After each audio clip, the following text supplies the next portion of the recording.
Jemaat yang dikasih Tuhan, selamat malam. Kita bertemu kembali dalam kebaktian doa kita GKI Surabaya hari Rabu 11 November 2020.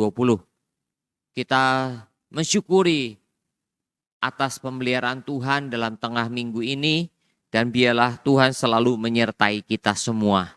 Mari kita nyanyikan satu lagu, Kasih Yesua Melingkupi Saya.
Kasih Yesua mengangkat aku dan menghibur aku, menyelamatkanku. Ku tak dapat hidup tanpa kasih Yesua mengangkat aku. Layani Yesua dan sesama lebih sungguh.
Kasih Yesua mengangkat aku dan menghibur aku, menyelamatkanku.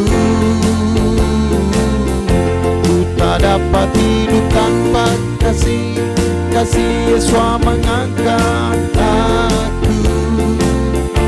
Layani Yesua dan sesama lebih sungguh. Hidup tanpa kasih Yesua mengangkat aku dan menghibur aku, menyelamatkanku. Tak dapat hidup tanpa kasih Yesua mengangkat aku. Layani Yesua dan sesama lebih sungguh. Layani Yesua dan sesama lebih sungguh.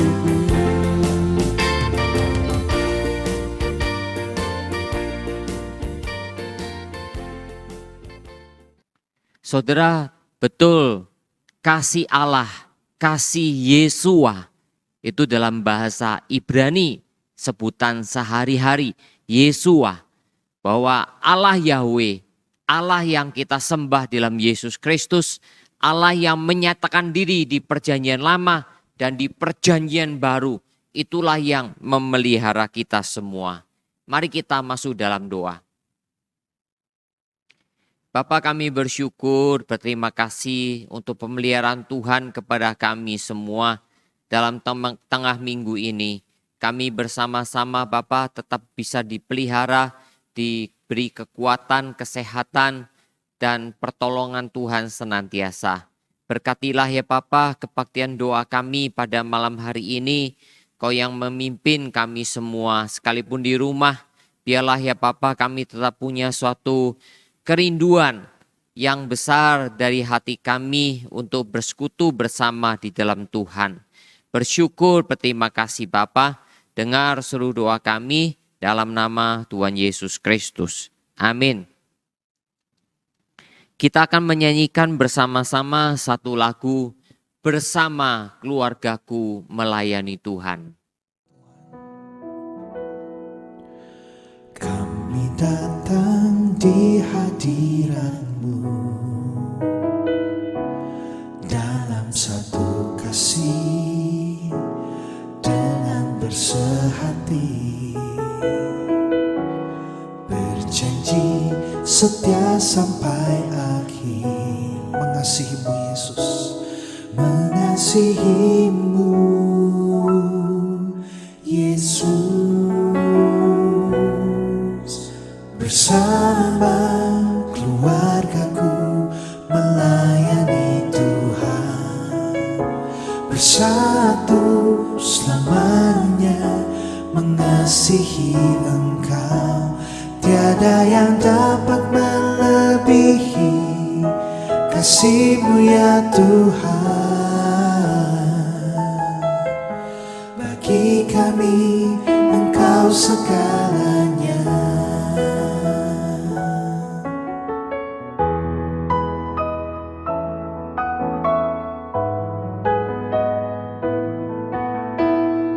Kami datang di hadirat-Mu Tuhan. Kami datang di hadirat-Mu dalam satu kasih, dalam satu kasih, dengan bersehati, berjanji, berjanji setia sampai akhir, mengasihi-Mu Yesus. Bersama keluargaku melayani Tuhan, bersatu selamanya mengasihi Engkau. Tiada yang dapat melebihi kasih-Mu ya Tuhan. Bagi kami Engkau segalanya. Gelombang badai hidup, gelombang badai hidup coba menghalangi, namun kuasa Tuhan buka jalan kami. Bersama keluargaku melayani Tuhan, bersatu selamanya mengasihi Engkau.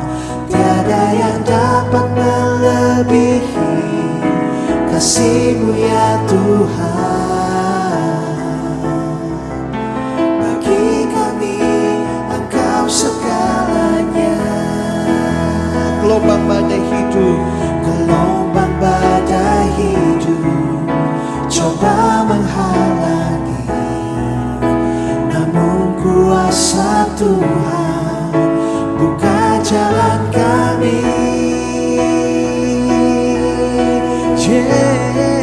Bersama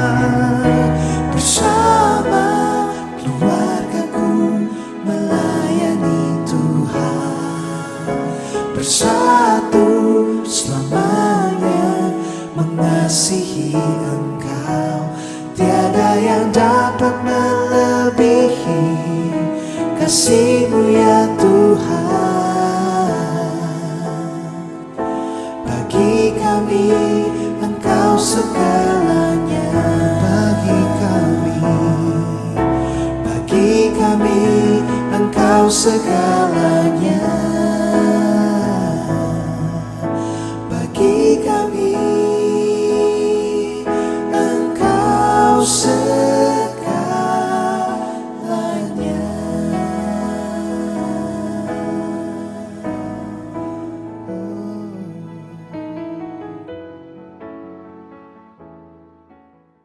Saudara, alangkah indahnya kalau kita yang sudah berkeluarga bersama-sama di dalam Tuhan. Dan lebih bahagia lagi, indah lagi jikalau kita semua bisa melayani Tuhan sesuai dengan bagian masing-masing, sesuai dengan talenta yang Tuhan karuniakan. Saudara, mari kita bersama-sama membaca firman Tuhan diambil dari Kejadian pasal 2 ayat yang ke-24. Sebab itu seorang laki-laki akan meninggalkan ayahnya dan ibunya dan bersatu dengan istrinya sehingga keduanya menjadi satu daging.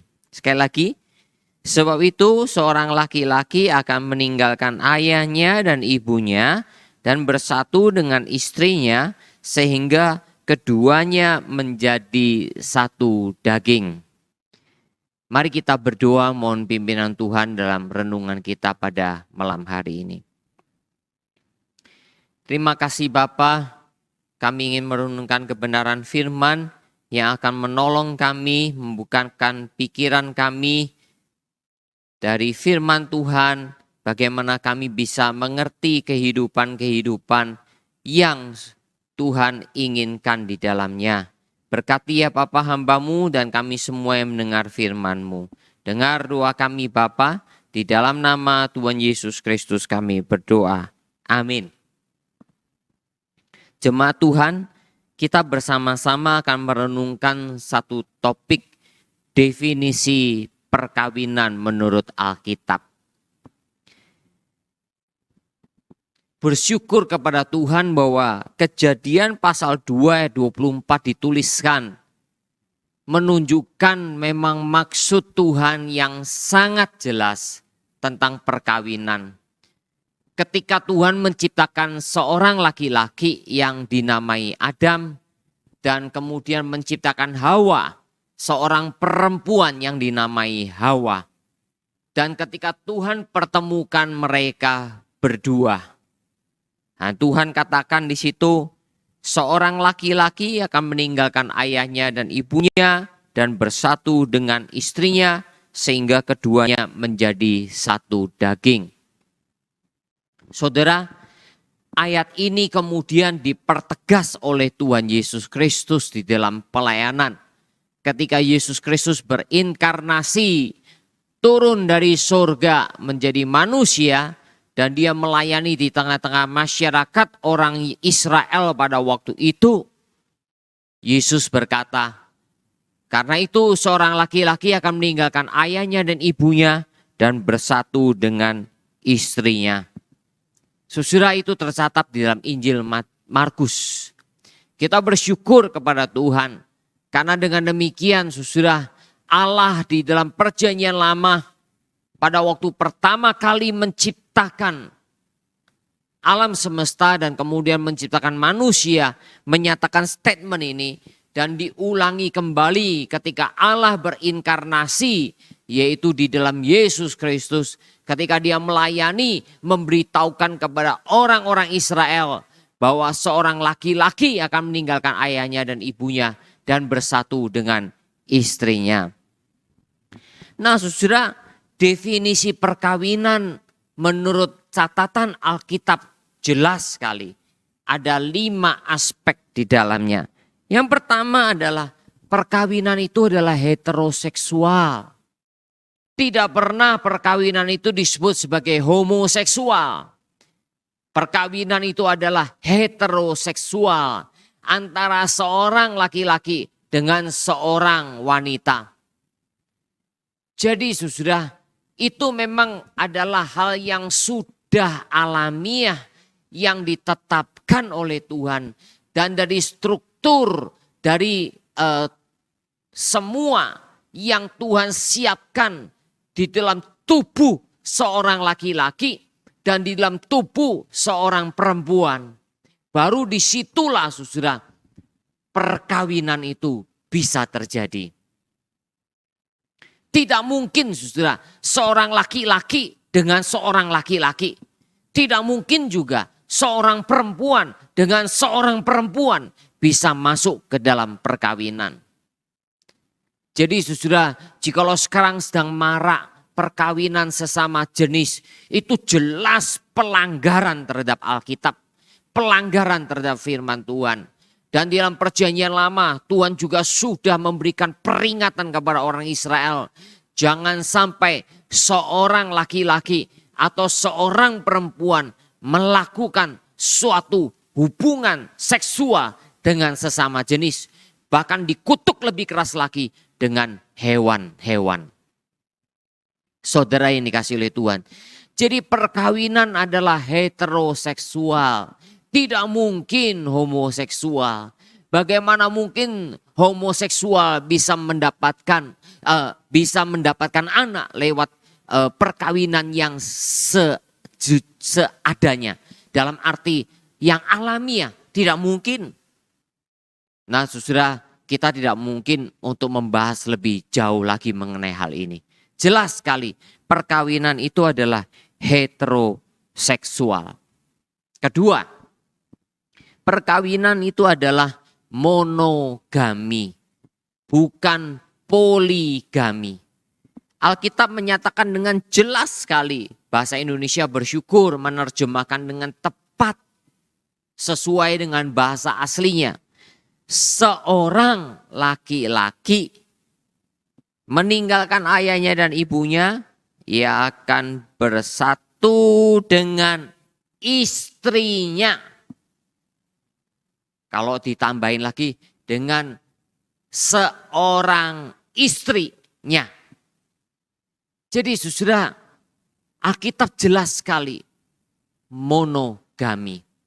Seorang laki-laki dengan seorang wanita, seorang perempuan. Saudara yang dikasihi oleh Tuhan, Alkitab jelas sekali menyatakan pernikahan itu monogami. Walaupun memang setelah manusia jatuh dalam dosa, secara khusus di sepanjang perjanjian lama, Allah seolah-olah, Tuhan seolah-olah mendiamkan tanda petik. Mendiamkan karena banyak raja-raja, banyak orang-orang Israel menikah bukan monogami, tapi mereka poligami. Saudara yang dikasihi oleh Tuhan, jelas itu sebetulnya hal yang dilarang oleh Tuhan.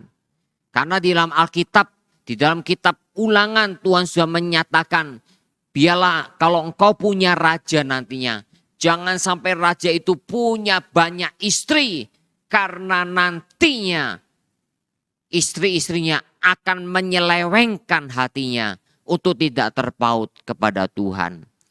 Jadi saudara yang dikasihi oleh Tuhan, Alkitab sebetulnya sudah memberikan peringatan. Sekalipun pada waktu itu oleh karena memang terpengaruh oleh budaya sekelilingnya.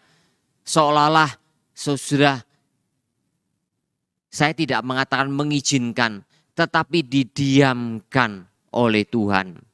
Dan akhirnya dalam perjanjian baru ditegaskan oleh Tuhan Yesus Kristus. Dan dalam perjanjian baru 3 kali dinyatakan bahwa perkawinan itu bersifat monogami. Tidak mungkin poligami, apalagi poliandri. Jadi saudara, poligami saja, seorang laki-laki menikah dengan banyak perempuan itu akan memberikan kesulitan yang luar biasa. apalagi seorang perempuan menikah dengan banyak laki-laki, itu akan lebih menyulitkan kembali. Saudara yang dikasihi oleh Tuhan, kita tidak perlu membahas lebih jauh. Oleh karena kita jelas, kita memegang teguh prinsip firman Tuhan. Pernikahan itu adalah monogami. Yang ketiga, komitmen. Saudara, pernikahan, perkawinan menurut Alkitab adalah komitmen. Komitmen yang dipenuhi oleh seorang laki-laki dengan seorang wanita ketika mereka bersungguh-sungguh untuk masuk ke dalam pernikahan atau perkawinan. Saudara-saudara yang dikasihi oleh Tuhan, tidak ada komitmen yang lain yang diminta oleh Alkitab selain kesetiaan yang dinyatakan di dalam firman Tuhan ini. Komitmen berarti seorang laki-laki atau suami itu setia seumur hidupnya kepada pasangannya, istrinya. Dan begitu pula sebaliknya, seorang wanita atau seorang istri berkomitmen untuk setia kepada suaminya, seorang laki-laki yang sudah dinikahinya. Jadi saudaraku yang dikasihi oleh Tuhan, kita melihat di dunia saat ini, saudara, seolah-olah perceraian itu begitu gampang. Seolah-olah perceraian itu begitu mudah untuk dinyatakan, untuk dilakukan bahkan. Banyak contoh-contoh yang sudah menjadi hal yang sangat buruk sekali. Saudaraku yang dikasihi oleh Tuhan, komitmen untuk setia, saudara, mengapa bisa terjadi perceraian? Mengapa bisa terjadi komitmen itu runtuh? Banyak sebab memang. Tetapi saudara, saya tidak mau membahas lebih jauh. Apapun alasan yang mungkin saudara kemukakan di sini, tidak ada yang bisa ditoleransi di dalamnya. Mengapa? Oleh karena pernikahan adalah komitmen seutuhnya di hadapan Tuhan. Kecuali maut yang memisahkannya, itu yang dikatakan oleh Alkitab. Kecuali maut yang memisahkannya. Nah saudara, itu berarti sudah tidak ada lagi pasangan yang satunya lagi. Nah saudara yang dikasihi oleh Tuhan. Tetapi mengenai pernikahan seorang laki-laki dengan seorang perempuan dibutuhkan komitmen yang kuat. Dalam keadaan apapun juga. Untuk selalu setia. Ketika menghadapi kesulitan, hadapi bersama. Ketika mungkin terjadi percekcokan, ketidakcocokan, hadapi dengan baik-baik dan selesaikan dengan baik-baik. Itu namanya komitmen untuk setia. Ketika yang satu jatuh sakit, ketika yang satu mengalami kesulitan, dibantulah dia. Bantulah dia, itu menunjukkan komitmen kesetiaan. Ketika usia terus bertambah, tubuh menjadi tua, rentah. Kalau Tuhan masih terus bersatukan, disitulah kesetiaan dibutuhkan. Saudaraku yang dikasihi oleh Tuhan, di dalam pernikahan menurut Alkitab, tidak ada istilah perceraian. Tidak ada istilah itu. Yang ada adalah komitmen bagaimana yang satu dengan yang lainnya berkomitmen teguh untuk setia. Yang keempat, dikatakan di sini, seorang laki-laki meninggalkan ayahnya dan ibunya dan bersatu dengan istrinya. Ini bersifat umum. Artinya apa, saudara? Meninggalkan orang tua, seorang laki-laki yang sudah dewasa, seorang wanita yang sudah dewasa dan mau berkomitmen untuk bersatu di dalam pernikahan, maka mereka harus berani meninggalkan ayahnya dan ibunya. Di sini tidak dimaksudkan terjadinya satu perpisahan, tidak. Ataupun terjadinya putus hubungan sebagai orang tua dan anak. Tidak, yang dimaksudkan di sini bukannya hal itu. Tetapi saudara, seorang laki-laki yang siap untuk masuk ke dalam pernikahan, berarti dia betul-betul siap untuk tidak bergantung kepada orang tuanya. Dia harus betul-betul menunjukkan kematangan dan dia mau terus belajar menjadi matang, belajar menjadi dewasa. Begitu sebaliknya, orang tua tidak boleh lagi menganggap anak tersebut sebagai orang yang masih perlu untuk diperlakukan seperti anak kecil.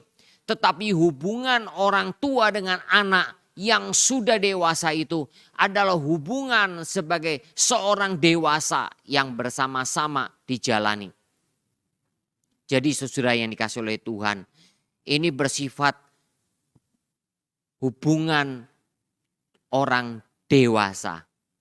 Jadi saudara, seorang laki-laki dengan seorang wanita yang sudah dewasa dan mau masuki pernikahan harus berani untuk tanda petik meninggalkan orang tuanya. Dalam arti tidak lagi memiliki hubungan seperti dulu lagi. Seperti orang tua dan anak-anak sehingga masih harus diperlakukan seperti anak-anak. Jikalau hal itu terjadi, itu akan bersifat hal yang tidak baik. Seorang anak yang sudah menikah masih terus-menerus berlaku seperti seorang anak yang terus-menerus minta bantuan orang tua. Itu bukan lagi kedewasaan, tetapi sudah sesuatu yang tidak pada tempatnya. Seharusnya sebagai seorang laki-laki dan seorang wanita yang dewasa, dia seharusnya juga sudah memahami bahwa dia sudah harus memiliki rasa tanggung jawab.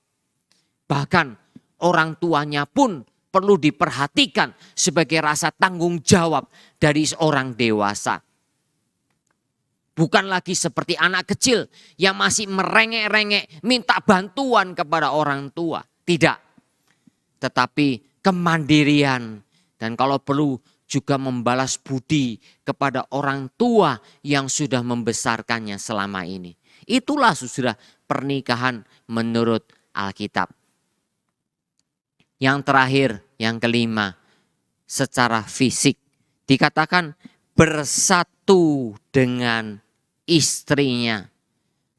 Saudara, hubungan seksual yang sah adalah hubungan di dalam pernikahan. Hubungan seksual, hubungan secara fisik seksual di luar pernikahan itu dinamakan perzinahan. Alkitab jelas sekali. Karena itulah saudara sebagai seorang Kristen, baik sebagai seorang pria ataupun sebagai seorang wanita, secara khusus yang sudah dewasa, ingat baik-baik bahwa hubungan seksual kesatuan secara fisik, secara sah hanya ada di dalam pernikahan. Di luar pernikahan itu namanya perzinahan dan itu dosa di hadapan Tuhan. Nah saudara yang dikasih oleh Tuhan, itulah seorang pemuda yang sudah beranjak dewasa. Dan memang secara fisik dia sudah matang. Secara jiwa juga dia sudah mulai matang. Maka saudara ketika dia sudah memikirkan untuk menjadi dewasa. Dan dia sudah memikirkan pasangan hidupnya. Dan dia masuk ke dalam dunia, ke dalam pernikahan. Maka setelah dia masuk ke dalam pernikahan, baru disitulah diizinkan untuk memiliki, untuk menikmati karunia hubungan seksual di dalam pernikahan. Menjadi satu daging. Jadi jelas sekali, menjadi satu daging. Saudara-saudara yang dikasihi oleh Tuhan, Alkitab menyatakan dengan jelas dan tegas bagi kita semua bahwa pernikahan menurut standar yang diinginkan oleh Tuhan. Dan itu semua adalah baik bagi manusia. Terbukti saudara, ketika orang tidak memiliki kesetiaan, seorang suami atau seorang istri tidak memiliki kesetiaan kepada pasangannya. Dan dia melakukan hubungan seksual sembarangan saja. asal suka sama suka. Terbukti terjadi. Saudara, sakit penyakit seksual yang merenggut nyawa, bahkan menyiksa manusia. Terbukti. Penyakit sifilis, kemudian sekarang menginjak kepada AIDS yang begitu membahayakan. Saudara, itu hal yang itu merupakan bagian dari hukuman Tuhan kepada manusia yang tidak mengikuti prinsip firman Tuhan. Saudara yang kasih Tuhan, saya tidak mungkin bercerita banyak mengenai hal ini semua. Tetapi 5 komponen penting dalam pernikahan menurut Alkitab ini harus kita pegang erat. Yang pertama, heteroseksual. Kedua, monogami. Ketiga, komitmen. Keempat, bersifat umum, meninggalkan orang tua, bersifat kedewasaan yang dituntut di dalamnya. Dan kelima, kesatuan seksual, kesatuan fisik menjadi satu daging. Biarlah saudara renungan firman Tuhan pada malam hari ini menolong kita semua bagaimana kita bersama-sama untuk menaati kebenaran firman Tuhan. Puji Tuhan, mari kita berdoa. Terima kasih Bapa, kebenaran firman telah kami dengarkan dan biarlah Tuhan sendiri yang meneguhkan, memeteraikannya di dalam hati kami semua, mengerti prinsip-prinsip Alkitab mengenai definisi pernikahan. Berkatilah ya Bapa firman Tuhan yang telah kami dengar ini. Bersyukur, berterima kasih dalam nama Tuhan kami Yesus Kristus. Amin. Jemaat Tuhan, kita akan menyanyikan bersama-sama lagu Bersama Keluargaku Melayani Tuhan. Kami datang di hadirat-Mu dalam satu kasih dengan bersehati, berjanji setia sampai akhir. Mengasihi-Mu Yesus, mengasihi-Mu Yesus. Bersama keluargaku melayani Tuhan, bersatu selamanya mengasihi Engkau. Tiada yang dapat melebihi kasih-Mu ya Tuhan. Bagi kami Engkau segalanya.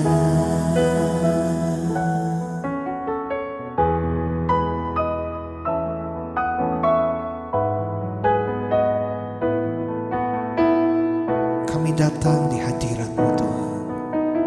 Kami datang di hadirat-Mu dalam satu kasih, dalam satu kasih, dengan bersehati, berjanji, berjanji setia sampai akhir,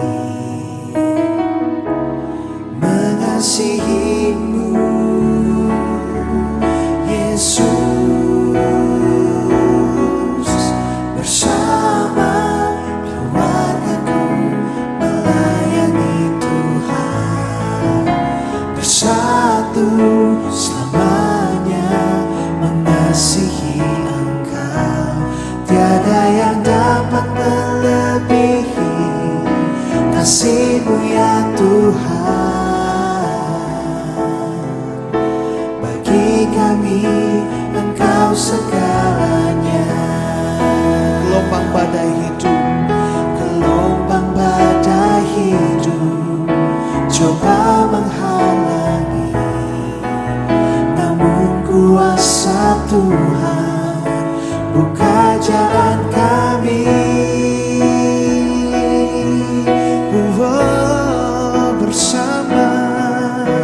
Bersama keluargaku melayani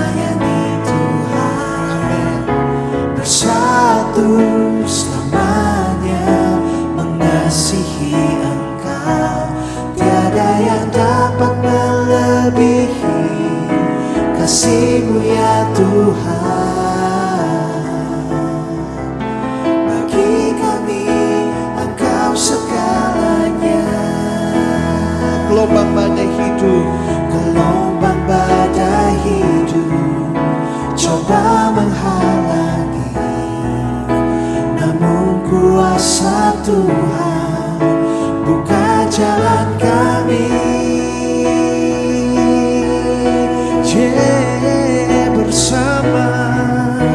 Bersama keluargaku melayani Tuhan, bersatu selamanya mengasihi Engkau. Tiada yang dapat melebihi kasih-Mu ya Tuhan. Bagi kami Engkau segalanya. Bagi kami Engkau segalanya. Bagi kami Engkau segalanya.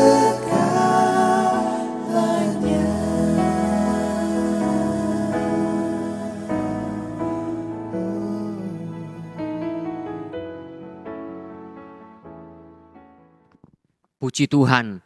Mari kita masuk dalam pokok-pokok doa. Yang pertama, mari kita berdoa untuk setiap keluarga kita masing-masing, supaya Tuhan terus pelihara keluarga kita dan di dalamnya terjadi saling mengasihi satu dengan yang lain. Suami istri saling mengasihi, orang tua anak saling mengasihi dan menghormati.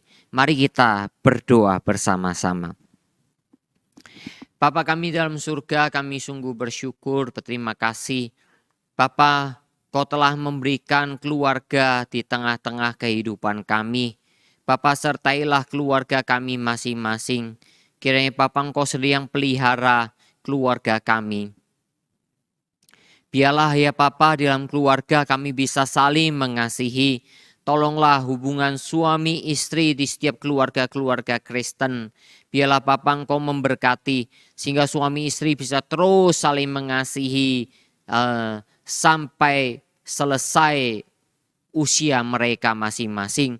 Begitu pula ya Bapa, ya, di dalam keluarga Engkau tolong supaya orang tua dan anak memiliki hubungan yang harmonis. Secara khusus Bapa, orang tua mengasihi anak-anaknya dan anak-anak menghormati orang tuanya. Biarlah itu bisa terus terjadi di dalamnya. Kau sendiri yang pimpin ya Bapa, satu dengan lain di dalam kehidupan keluarga kami masing-masing. Bersyukur, berterima kasih Bapa, Engkau mendengar seru doa kami dalam nama Tuhan Yesus Kristus. Amin. Mari kita berdoa untuk pasangan muda-mudi di gereja kita, khususnya mereka yang sudah mulai berinjak dewasa dan mau untuk mencari jodoh dan memikirkan untuk mencari jodoh dan sedang menjalani masa-masa perkenalan dan pacaran agar Tuhan memimpin mereka dengan baik. Mari kita berdoa bersama. Bapa, kami mau berdoa untuk kaum muda-mudi gereja kami khususnya ya Bapa. Mereka sebetulnya secara fisik, secara mental juga sudah siap secara umur untuk mulai memikirkan pasangan mereka, bahkan juga untuk jodoh mereka. Pimpinlah ya Bapa, ada saudara kami yang mungkin sedang menggumuli, sedang mendoakan untuk mencari jodohnya. Mereka yang mungkin sedang menjalin hubungan, relasi dalam pacaran ya Bapa, Engkau sendiri yang menyertai dan memimpin.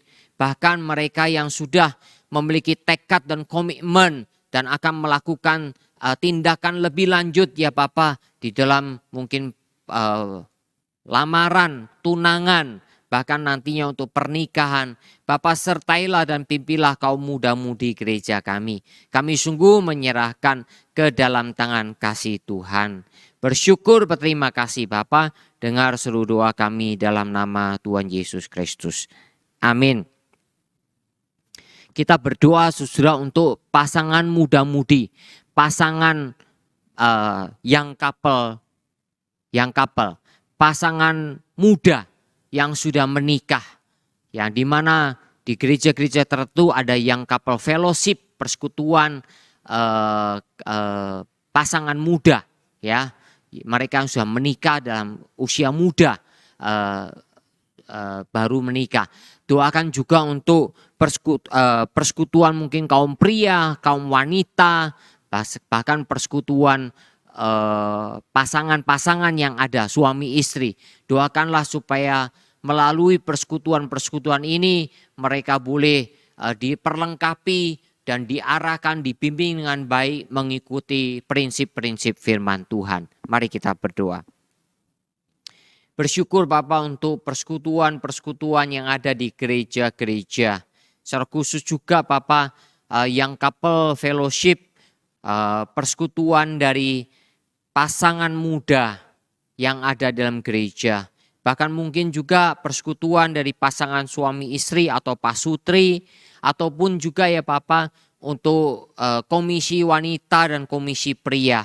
Mari pimpin ya Bapa apapun bentuk persekutuan-persekutuan itu supaya dibuat agar semua keluarga-keluarga Kristen diperlengkapi dengan baik. Sebagai seorang suami, sebagai seorang istri, bagaimana menjalankan prinsip firman Tuhan di dalam pernikahan mereka. Bapa, kami menyerahkan mereka semua ke dalam tangan kasih Tuhan. Sertailah hamba-hamba Tuhan yang menjadi pembina di setiap persekutuan ini, agar mereka menjalankan fungsi juga dengan baik, memberikan bimbingan-bimbingan yang ada. Bersyukur, berterima kasih Bapa, dengar seluruh doa kami dalam nama Tuhan Yesus Kristus. Amin. Saudara, mari kita berdoa untuk tantangan ekonomi, pekerjaan yang terus-menerus sedang kita hadapi bersama-sama, agar Tuhan sendiri yang menolong, khususnya juga ke depan, di mana tantangan ekonomi dan pekerjaan masuk ke dalam dunia digitalisasi. Saudara, ini adalah tantangan yang sangat besar.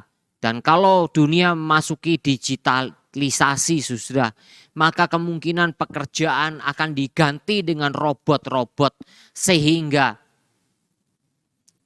tenaga manusia seolah-olah semakin tidak dibutuhkan terlalu banyak. Doakanlah supaya tantangan-tantangan ekonomi dan pekerjaan ini bisa dihadapi oleh kaum muda, bahkan juga untuk kaum dewasa ke depan. Mari kita berdoa bersama-sama. Bapa, kami terus berdoa menyerahkan tantangan pekerjaan, tantangan usaha, tantangan ekonomi yang sedang kami hadapi bersama saat ini. Di tengah-tengah pandemi, Tuhan mari Engkau tolong dan sertai. Bahkan ya Bapa, untuk ke depan pekerjaan akan menghadapi tantangan yang lebih berat, karena dunia akan dipenuhi dengan digitalisasi, yaitu robotisasi dari pekerjaan-pekerjaan yang dilakukan oleh manusia yang ternyata diganti oleh robot. Bapa, sehingga akan terjadi kemungkinan tidak dibutuhkan tenaga manusia yang sudah bisa digantikan oleh robot. Tuhan, Kau tolong supaya masyarakat pada umumnya, kaum muda pada khususnya, betul-betul bisa menghadapi tantangan yang begitu kasat mata yang sudah di depan pintu ini. Mari sertai dan pimpin. Jangan sampai ya Tuhan terjadi gejolak sosial oleh karena terjadi PHK besar-besaran. Mohon pertolongan Tuhan di dalamnya. Kami sungguh menyerahkan ke dalam tangan kasih Tuhan saja. Bersyukur, berterima kasih Bapa, Kau tetap akan menyertai anak-anak Tuhan, orang-orang Kristen dalam menghadapi tantangan-tantangan ke depan ini. Dengar doa kami dalam nama Tuhan Yesus Kristus. Amin. Doakan terus untuk perdamaian dunia. Kita doakan supaya Tuhan sendiri yang pimpin dan pelihara agar perdamaian dunia bisa terus diadakan dan seluruh pemimpin dunia betul-betul bisa mengerjakan tugas mereka, menjaga perdamaian dan tidak terjadi konflik antar negara. Mari kita berdoa. Bapa, kami mau berdoa untuk perdamaian dunia. Kami sadar ya Tuhan, akhir-akhir ini terjadi ketegangan antar negara. Seperti Yunani dengan Turki, seperti Amerika dengan China, dan juga China dengan beberapa negara Asia Tenggara. Bapa, belum lagi juga tantangan di Eropa Barat, tantangan di negara-negara Afrika Utara. Bapa, mohon pertolongan-Mu supaya para pemimpin-pemimpin negara betul-betul menjalankan fungsi mereka dengan baik, agar ya Bapa, mereka bisa menciptakan perdamaian dunia. Jangan sampai ya Tuhan hanya karena masalah egoisme, perebutan wilayah, perebutan sumber daya alam, membuat mereka berperang satu dengan yang lain. Yang menjadi beban, yang akan terkena imbasnya adalah masyarakat pada umumnya. Tuhan, mari Engkau tolong para pemimpin negara. Dengar doa kami Bapa, dalam nama Tuhan Yesus. Amin. Kita doakan untuk COVID yang masih terus berlangsung. Kiranya Tuhan menolong khususnya Indonesia agar pandemi ini bisa makin terus menurun. Mari kita berdoa. Bapa, kami terus berdoa untuk pandemi virus corona. Kami sungguh Tuhan menyadari bahwa hidup kami ada di tangan Tuhan. Tolonglah negara kami khususnya agar COVID-19 ini pandeminya bisa terus menurun. Tolong supaya masyarakat imunitas tubuhnya semakin kuat sehingga banyak yang sembuh dan penularan juga semakin menjadi sedikit oleh karena masyarakat disiplin dalam protokol kesehatan. Sertailah Bapak penemuan vaksin yang masih terus diusahakan, kami serahkan ke dalam tangan kasih Tuhan. Dengar doa kami Bapak, dalam nama Tuhan Yesus Kristus. Amin. Terakhir kita doakan untuk pemerintah negara kita, agar Tuhan terus pelihara pemerintah dalam mengatur keuangan, mengatur seluruh kehidupan masyarakat Indonesia dan ekonomi. Mari kita berdoa. Bapak, kami mau berdoa menyerahkan juga untuk pemerintah kami Republik Indonesia.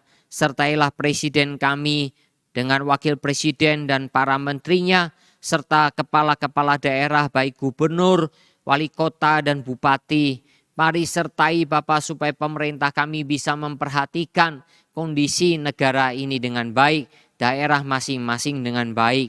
Secara khusus Bapak untuk kondisi keuangan negara, keuangan daerah, begitu pula dengan perekonomian, perdagangan, hasil dari cocok tanam, ketersediaan pangan, sandang.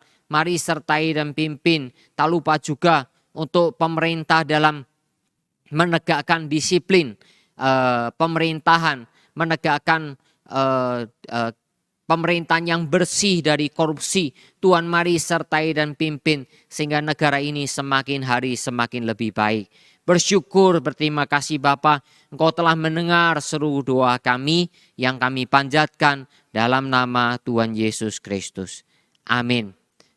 Selamat malam, Tuhan Yesus Kristus memberkati. Amin.